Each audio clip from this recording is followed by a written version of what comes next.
Уважаеми господин Бърдовски, уважаеми господин председател, уважаеми общински съветници, уважаеми гости. Пак Русо Кастро даде темата. Пред нас първо стана това нещо. И е много хубаво, че хората са благодарни. Аз имам една забележка. Когато се откриваше почта в Русо Кастро, се обеща, че ще освежи здравната служба и доста неща трябваше да се направят там. До ден днешен се чакали само неща. Благодаря.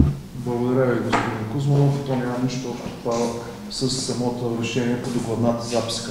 Колеги, други мнения? Има. Няма. Какви камъни са твоята градина? И аз трябва да говоря това, което съм писал, че повече от 7 години не е отворен нито една програма. Това е самата истина. Ако нещо друго съм писал и някъде са прочели, кажете, но до ден днешен, сега няма отворен нито една програма от 7, повече от 7 години. Ако не е истина, истината боли, аз го знам.